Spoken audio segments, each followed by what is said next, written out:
esconder, que no soy nada sin ti, oh fiel Señor.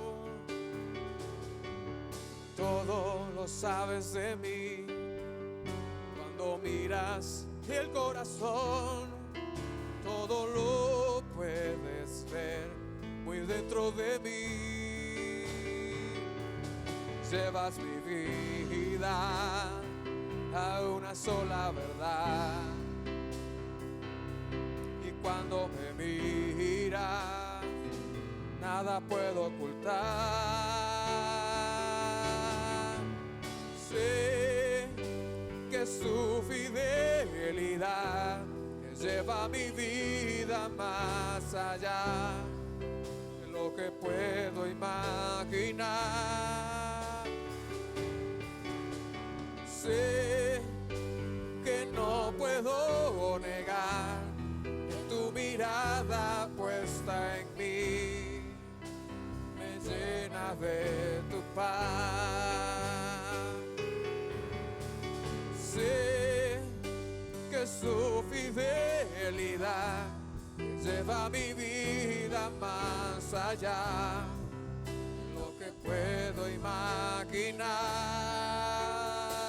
Oh, sé que no puedo negar que tu mirada puesta en mí me llena de tu paz. Tu mirada puesta en mí me llena de tu paz. Tu mirada tan dulce, esa mirada con poder me llena de tu paz, la que me calma en la tormenta.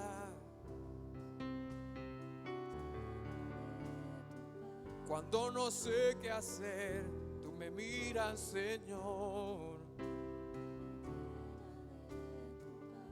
Cuando estoy desesperado,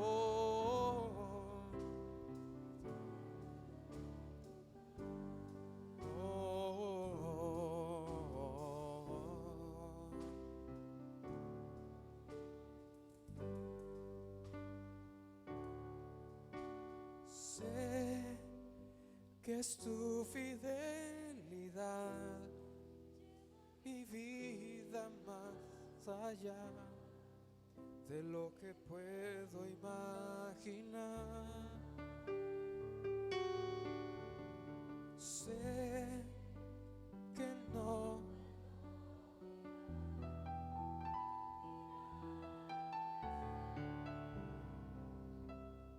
me llena de tu paz. Última vez. Sé que es tu fidelidad más allá de lo que puedo imaginar. Oh, sé que no puedo negar que tu mirada puesta en mí me llena de tu paz. Sé que su fidelidad lleva mi vida más allá de lo que puedo imaginar. Sé que no puedo negar que tu mirada puesta en mí me llena de tu paz.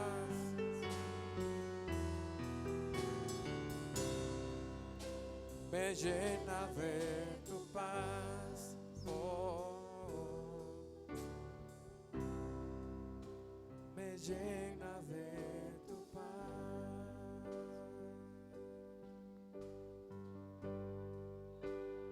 Hijo de Dios,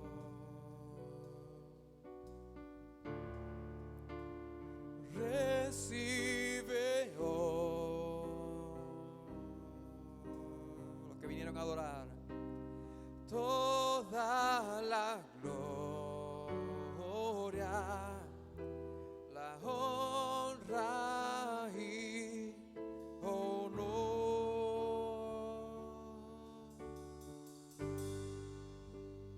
Hijo de Dios, es hora de adorarle. Recibe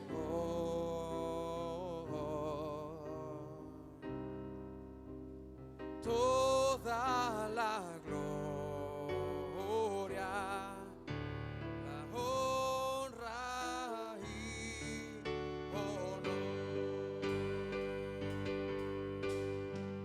Dile, Hijo de Dios, recibe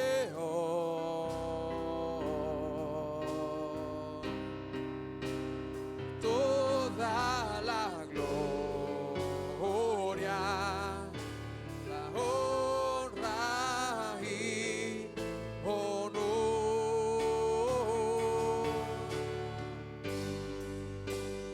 Hijo de Dios, recibe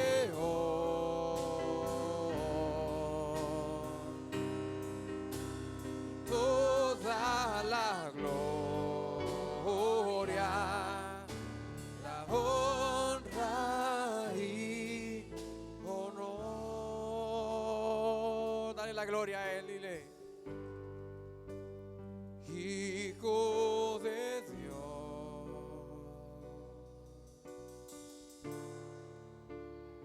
recibe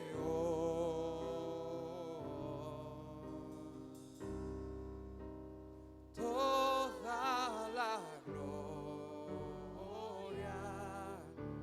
la honra y honor.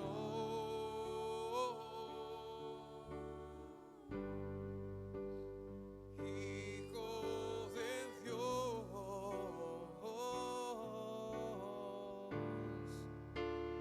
recibe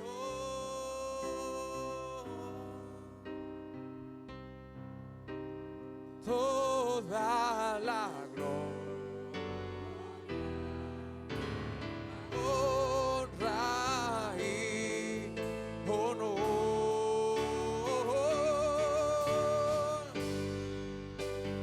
Hijo de Dios, recibe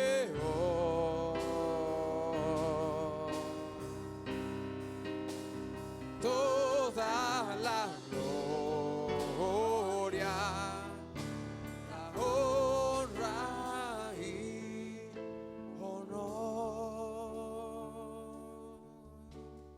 Última vez. Hijo de Dios,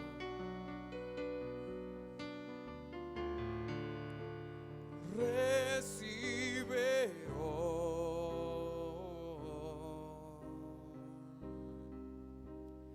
toda la gloria, la honra y honor.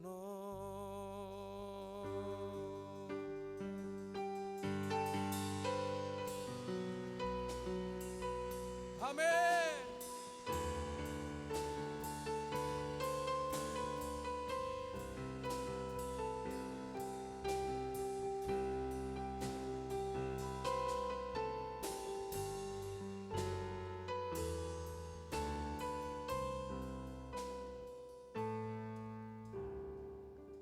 Gracias, Señor.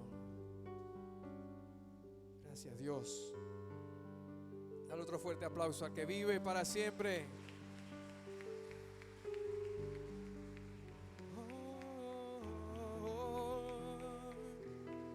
Te adoraremos por siempre, Padre eterno.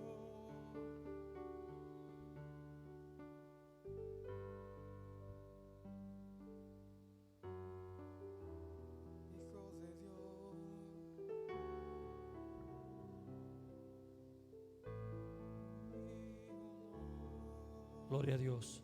Puede sentarse, iglesia. Los niños pueden salir a la clase con sus maestras, como siempre, ordenadamente.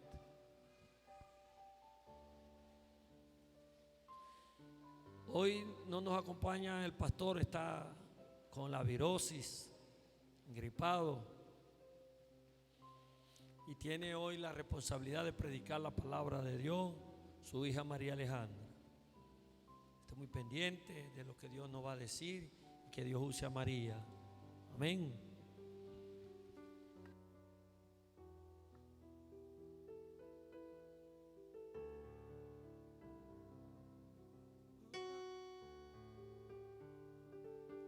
Dios te bendiga, iglesia. Vamos a estar orando la mañana de hoy, amén. Padre, te damos gracias, Señor, por tu presencia en este lugar, porque tú lo prometiste, que donde hubiesen 2 o 3 reunidos en tu nombre, ahí estarías tú, Señor. Nosotros lo creemos que tú estás en este lugar. Háblanos, Señor, que seamos tierra buena, tierra fértil para recibir tu palabra en el nombre de Jesús. Amén. Hoy faltó mucha iglesia, sabemos que hay muchos que están enfermos, ¿verdad que sí?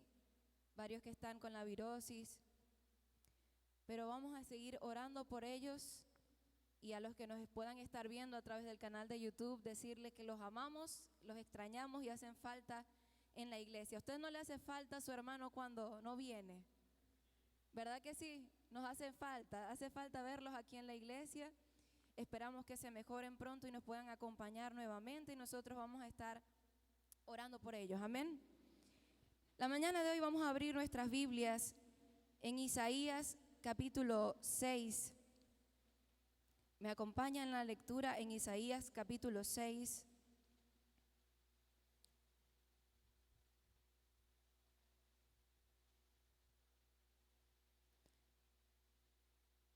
Cuando lo tenga me da un fuerte amén.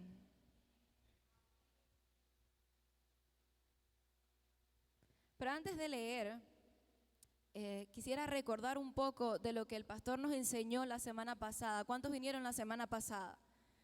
El pastor nos enseñó sobre, a ver quién se acuerda, la mundanalidad y la iglesia. Y fue un tema que a mí particularmente me gustó mucho, porque, hermanos, nosotros estamos viviendo los últimos tiempos. Para nadie es un secreto lo que dice la palabra, que en los últimos tiempos se levantarían apóstatas de la fe y se levantarían falsos maestros, y eso ha corrompido el corazón de muchos en la iglesia. Pero sabe que nosotros hemos sido llamados a mantenernos fieles hasta la venida del Señor. ¿Cuántos lo creen? Pero me puse a analizar por qué hay personas dentro de la iglesia que aún conservan la mundanalidad dentro de sí. Y analizándolo, el Señor me llevó a Isaías capítulo 6, verso del 1 al 8.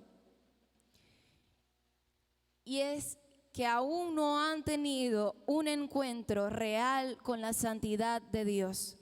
Porque cuando alguien tiene un encuentro real con la santidad de Dios, cuando ve a Dios como realmente es, ya no puede vivir igual. Amén. Vamos a leer Isaías capítulo 6, verso del 1 al 8, en el nombre del Padre, del Hijo y del Espíritu Santo. En el año que murió el rey Usías, vi yo al Señor sentado sobre un trono alto y sublime, y sus faldas llenaban el templo. Por encima de él habían serafines, cada uno tenía 6 alas, con 2 cubrían sus rostros, con 2 cubrían sus pies, y con 2 volaban. Y el uno al otro daba voces diciendo: Santo, santo, santo, Jehová de los ejércitos, toda la tierra está llena de su gloria. Y los quiciales de las puertas se estremecieron con la voz del que clamaba, y la casa se llenó de humo. Entonces dije: ay de mí, que soy muerto, porque siendo hombre inmundo de labios y habitando en medio de pueblo que tiene labios inmundos, han visto mis ojos al Rey, Jehová de los ejércitos. Y voló hacia mí uno de los serafines, teniendo en su mano un carbón encendido, tomado del altar con unas tenazas, y tocando con él sobre mi boca, dijo: he aquí que esto tocó tus labios, y es quitada tu culpa y limpio tu pecado. Verso 8. Después oí la voz del Señor que decía: ¿a quién enviaré? ¿Y quién irá por nosotros? Entonces respondí yo: heme aquí, envíame a mí. ¿Sabe que hay una historia de un niño de 6 años? Todo el que tiene un niño sabe que un niño es inquieto, el niño es andariego, el niño es curioso, a veces un poquito llorón, pero el niño tiene algo llamado curiosidad. Y en la casa de sus abuelos había un taller que pertenecía a su abuelo, tenía herramientas, y el niño, evidentemente, tenía la entrada prohibida al taller. Pero como conocemos a los niños, su curiosidad fue mucho más grande que su obediencia. Y el niño entró al taller de su abuelo, jugó con las herramientas, se llenó las manos llenas de grasa, tenía las manos llenas de grasa, de sucio, de madera. Pero en el taller del abuelo, además de haber herramientas, había una repisa en la que había un violín muy bonito, pero estaba en una repisa. El niño curioso va intentando agarrar el violín con sus manitos pequeñas y todavía un poco torpes. Lo que hace es que deja caer el instrumento y se rompe. Cuando el abuelo llega al ver al niño, no lo regañó porque el niño no sabía qué tan sagrado era ese violín. Resulta que el violín había sido del papá de su abuelo y se lo había dado como herencia. Ese violín era valioso para el abuelo, pero el niño no lo sabía y con sus manos sucias lo intentó agarrar. El abuelo simplemente lo miró y le dijo: lo arruinaste porque no sabías lo que tenías en las manos. Porque si hubieses sabido, nunca hubieras intentado agarrar algo sagrado con tus manos sucias. No lo habrías tratado como algo común.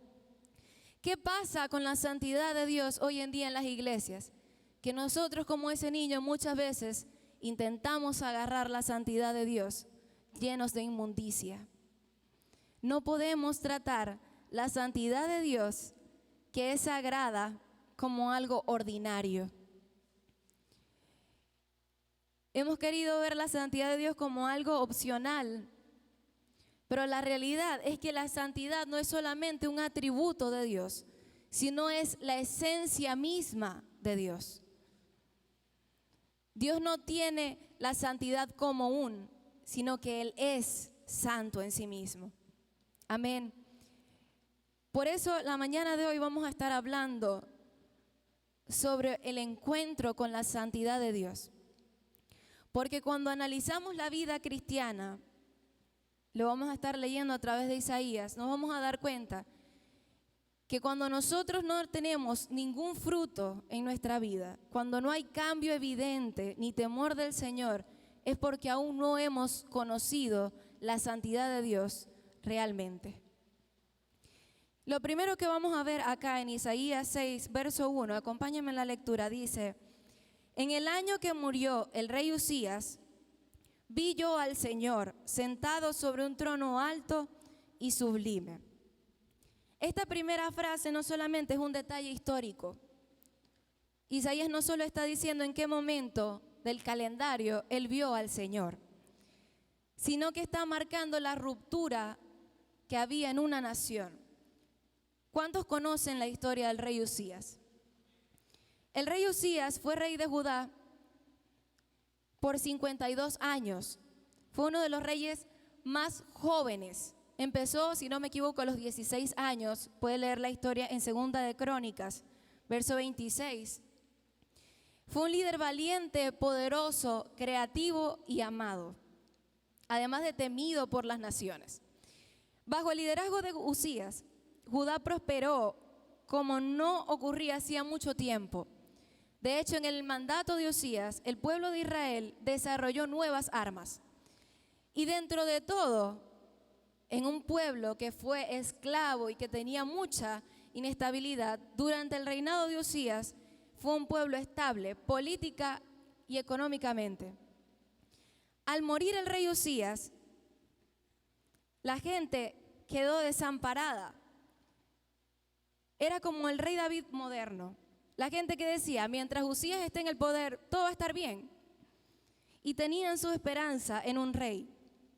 En 2 de Crónicas 26:15 dice que su fama se extendió porque había ayudado maravillosamente hasta que se hizo fuerte. Pero ¿qué pasó con el rey Usías?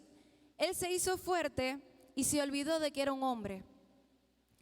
Y se metió al templo, el cual estaba prohibido, solamente tenían acceso los sacerdotes. Y entró al templo a ofrecer sacrificio y a prender incienso delante de Jehová. Aunque los sacerdotes intentaron detenerlo, él igual quiso ofrecerlo. Y de hecho en el capítulo 26, verso 16 de 2 de Crónicas verso 20, que lo trataron de detener, él igual lo rindió. ¿Qué pasó entonces?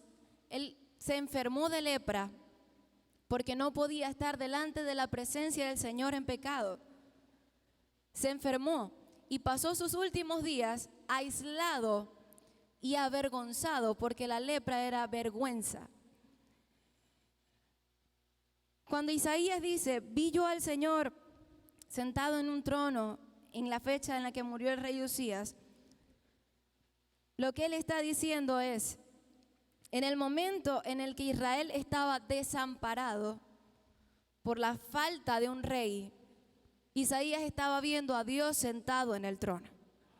El trono terrenal estaba vacío, pero Dios seguía sentado en un trono.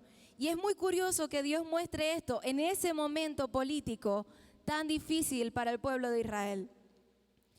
Pero ¿qué pasó con Isaías? Él estaba devastado porque su rey había muerto. El templo había sido manchado por pecado. Pero fue ahí cuando Dios lo llevó a lo más alto. Y nos recuerda una verdad importante, que no importa la circunstancia que nosotros tengamos acá en la tierra, si Dios permanece sentado en su trono.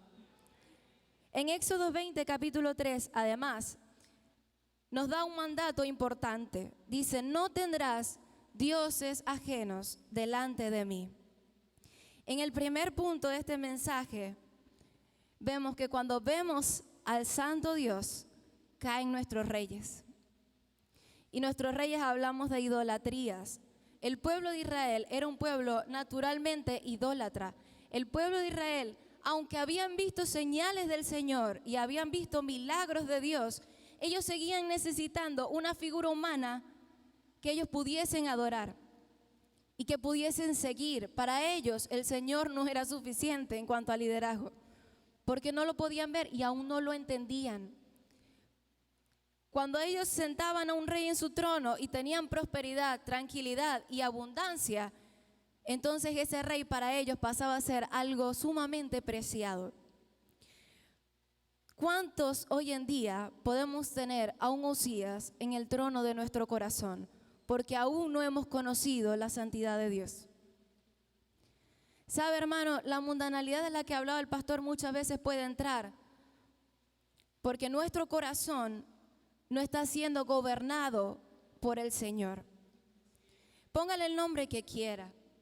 De pronto en el trono de su corazón no tiene Usías, pero tiene su trabajo, pero tiene a su pareja, pero tiene su casa, pero tiene dinero, pero tiene a TikTok, de pronto le gusta pasar mucho tiempo en el celular, pero tiene algún ídolo en su corazón.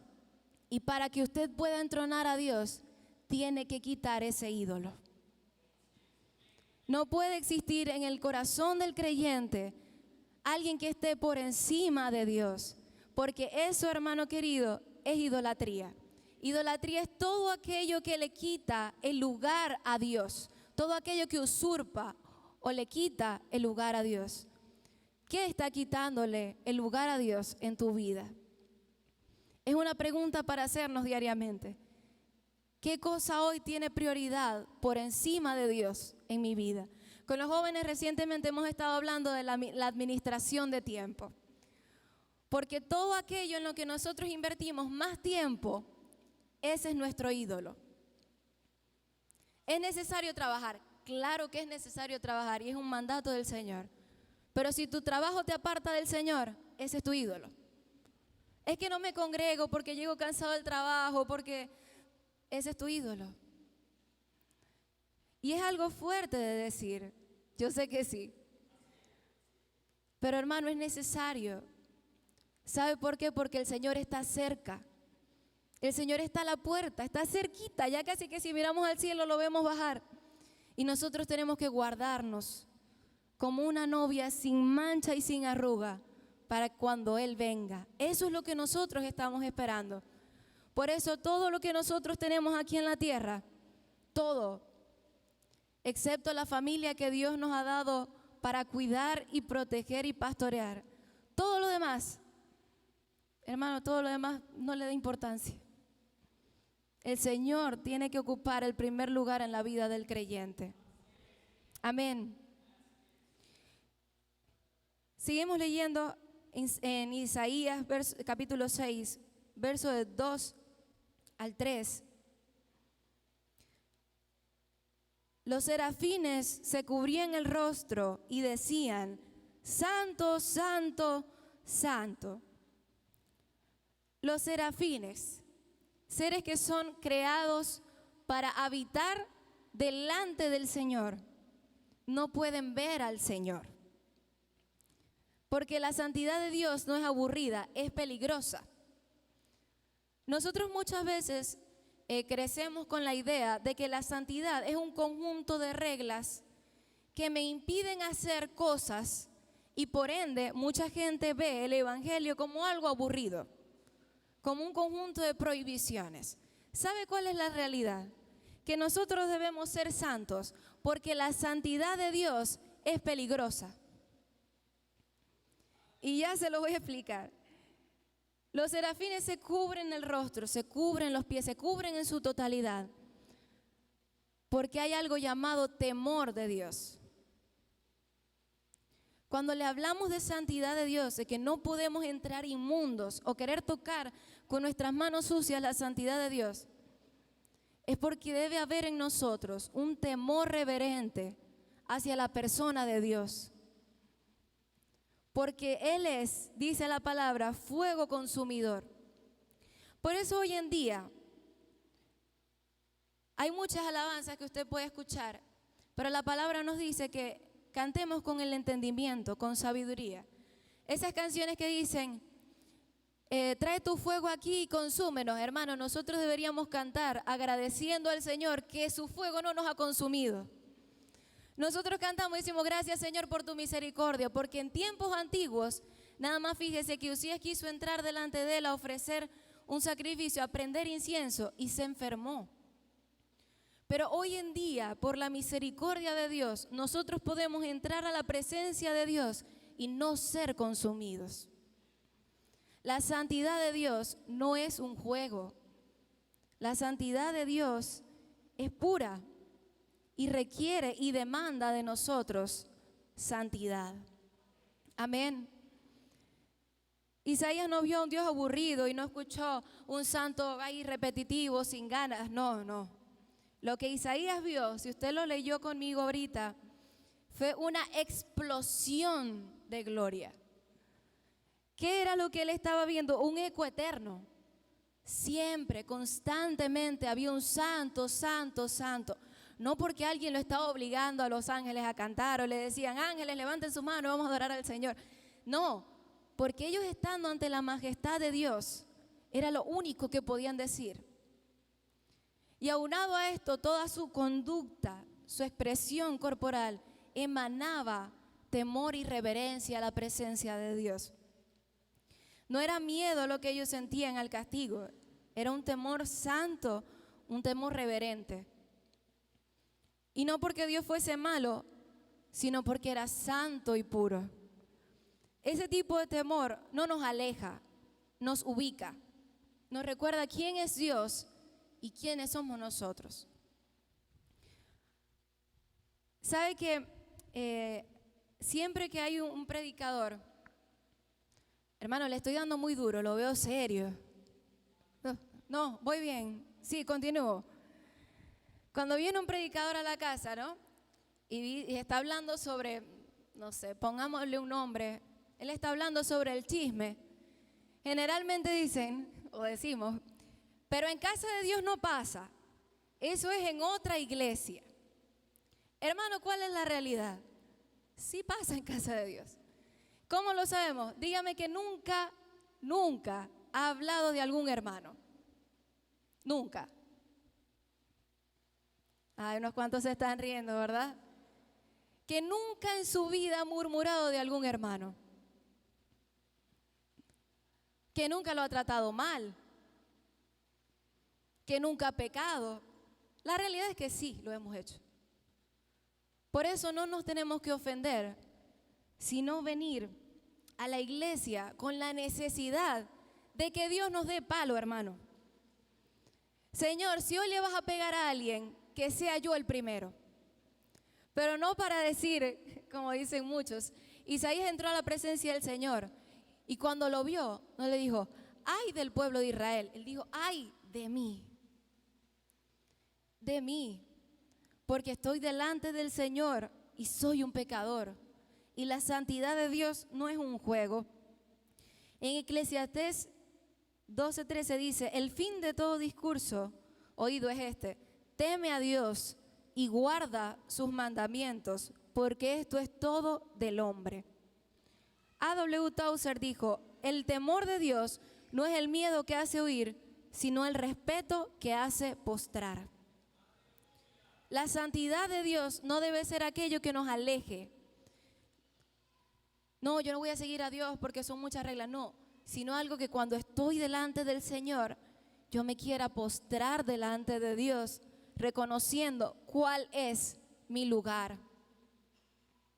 Por eso, querido hermano, cuando venga a la casa del Señor, adore al Señor como alguien a quien se le perdonó la vida. Así como los ángeles día y noche cantan, porque no han sido consumidos delante del Señor y ahí están viéndolo todo el día. Nosotros tenemos que adorar al Señor así de firme, así de constante y así de eufóricos, porque a nosotros se nos perdona la vida al estar delante del Señor. ¿Lo había visto de esa manera? Cada vez que nosotros entramos a la presencia del Señor con nuestras manos sucias como aquel niño y las levantamos delante del Señor, hermano, adórele porque el Señor nos está perdonando nuestros pecados para poder entrar delante de Él en ese momento. Por eso no espere cuando venga a la iglesia que le digamos, hermano, cante, y hermano, levante las manos. No, hermano, adórele, porque el Señor nos ha perdonado mucho. Cuando vemos la santidad de Dios, nos vemos como somos realmente y probablemente no nos gusta. En Isaías 6, verso 5, decía, ay de mí, porque soy hombre de labios inmundos. Isaías era un profeta. Su instrumento para servir al Señor eran sus labios. Y un profeta del Señor decía, soy de labios inmundos. Imagínense. El fuego de la santidad revela nuestras grietas, revela cuáles son nuestras luchas, las palabras baratas que nosotros decimos, la hipocresía que muchas veces disfrazamos de espiritualidad. Eso revela la santidad de Dios.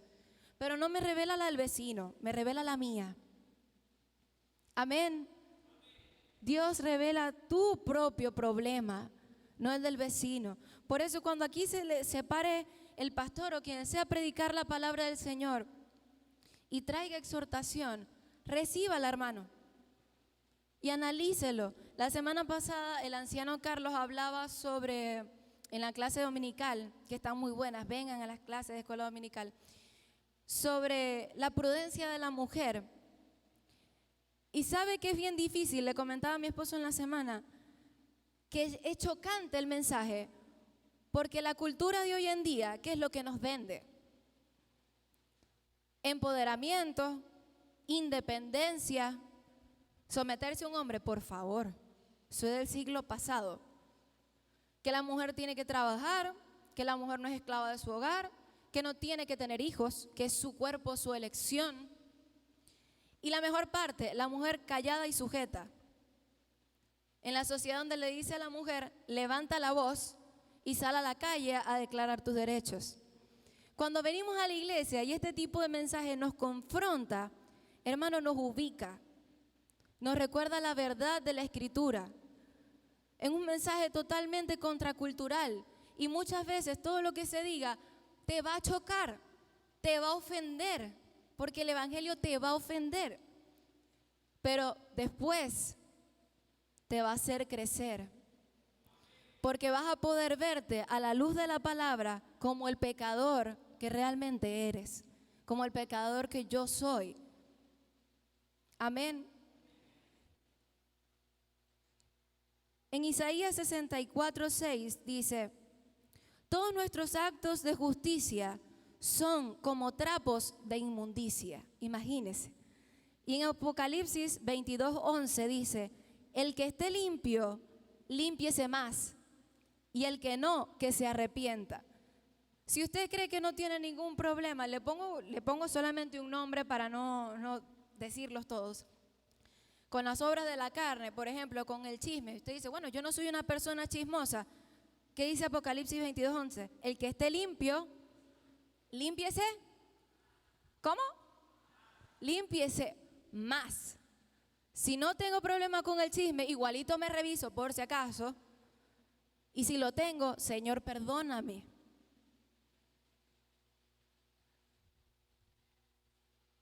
Charles Spurgeon dijo: cuando un hombre verdaderamente ve a Dios, se ve a sí mismo como polvo y ceniza.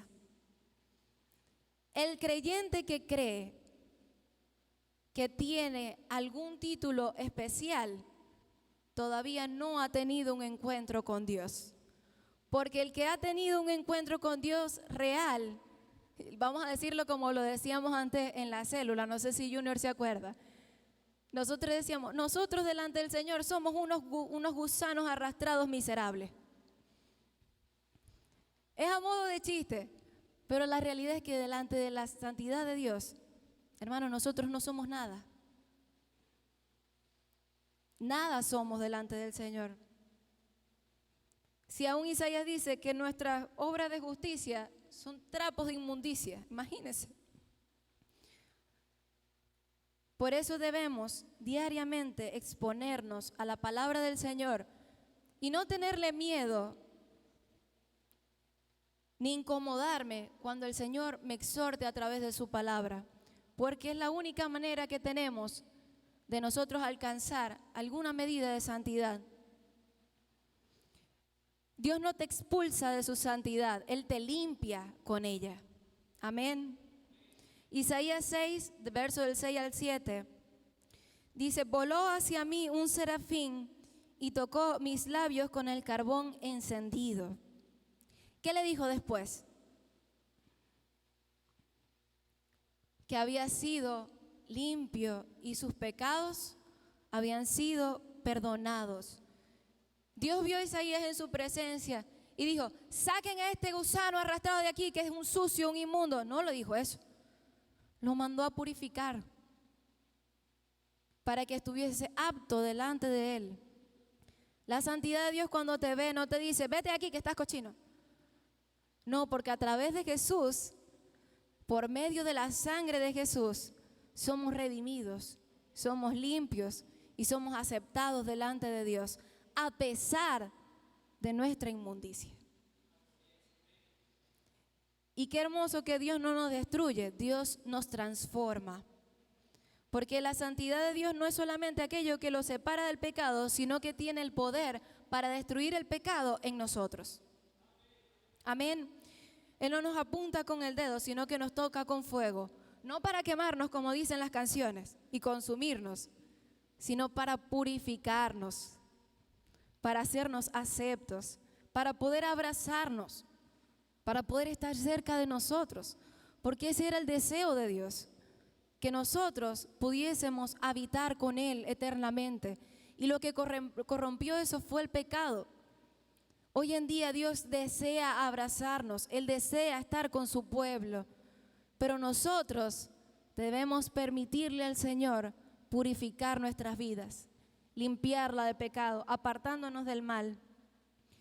Isaías 1:18 dice, aunque vuestros pecados sean como la grana, como la nieve, serán emblanquecidos. Primera de Juan 1:19, si confesamos nuestros pecados, Él es fiel y justo para perdonarnos. Amén. Leonard Ravenhill dijo, Dios no unge vasos sucios, pero no desecha los vasos quebrados, los limpia con fuego y los llena con gloria. Amén. No importa qué tan quebrado, el Señor no nos destruye, nos restaura, nos redime para que podamos ser parte de su santidad. La santidad nos quema por dentro y nos lanza al mundo. Isaías 6:8 dice, ¿a quién enviaré?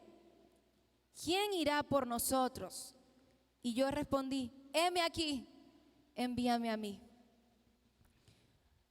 Después de ver la santidad de Dios en todo su esplendor, Isaías no podía quedarse con esa.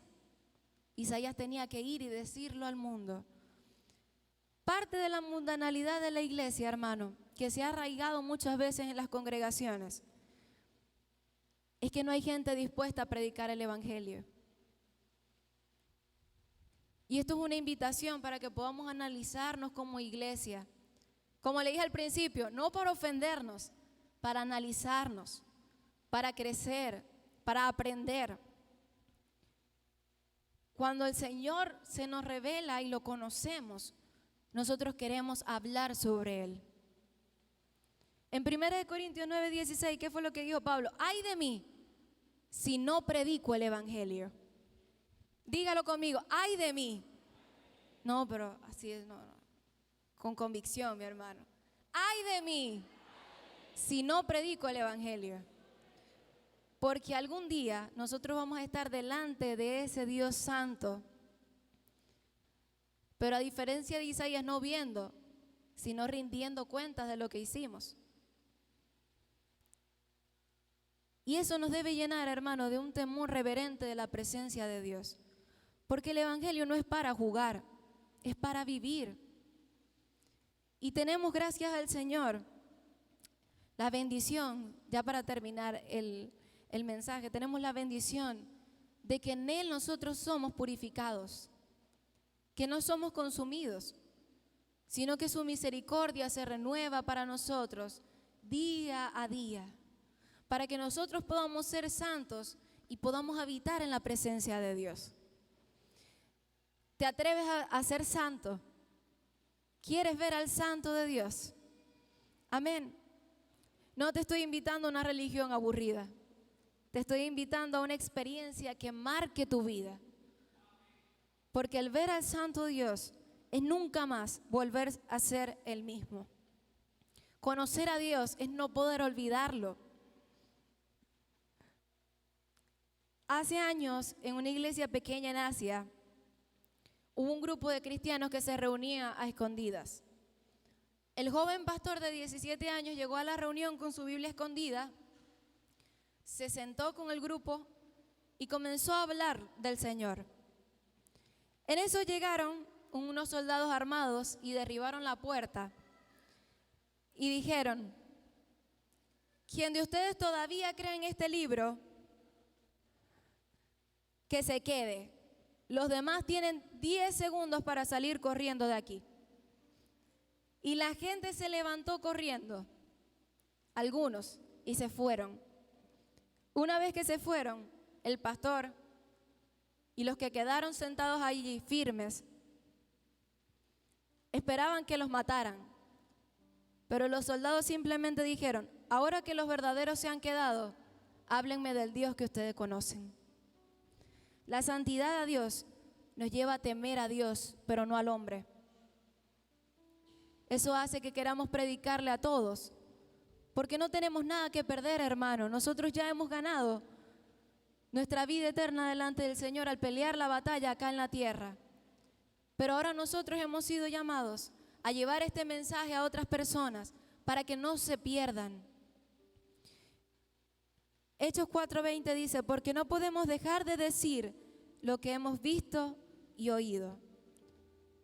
Pero en Hebreos 12:14 nos hace un llamado de atención y dice: seguid la paz con todos y la santidad, sin la cual nadie verá al Señor. La santidad de Dios es una invitación urgente a ser santos, porque no podemos ver a Dios sin santidad. No hay otro camino, hermano, y Cristo viene pronto. Por eso hoy yo le invito a que incline su rostro allí donde está y se ponga a cuentas con Dios. Pídale perdón si usted ha fallado en alguna área de su vida. Si usted es consciente o no, pídale al Señor que lo instruya, que le enseñe. Padre, la mañana de hoy, delante de ti, con temor y reverencia, Señor, te pedimos perdón por nuestros pecados, por nuestras faltas. Señor, sabemos que tú eres un Dios santo, que aborrece el pecado, pero que nos ama tan profundamente, que aun con su santidad nos limpia y nos purifica, Señor, para que seamos aceptos delante de ti. Entendemos, Señor, que sin ti nada somos. Por eso hoy te pedimos que nos limpies, nos purifiques, que nos restaures, que nos exhortes, Señor, porque tu venida está pronto y nosotros anhelamos verte, Padre, cara a cara. Nosotros anhelamos vivir esa santidad que nos invita a verte, Señor. Te damos gracias, Señor, por el privilegio y la oportunidad que nos das de estar cerca de ti a pesar de nuestra inmundicia y de nuestro pecado. Gracias, Señor, en el nombre de Jesús. Amén y amén.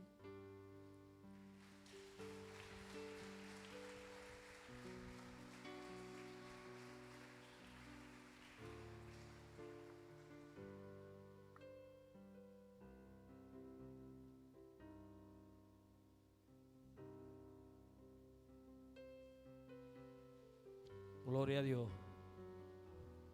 Bueno, le voy a decir una cosa, me gustó tanto el mensaje que estoy hasta quebrantado ante la presencia de Dios.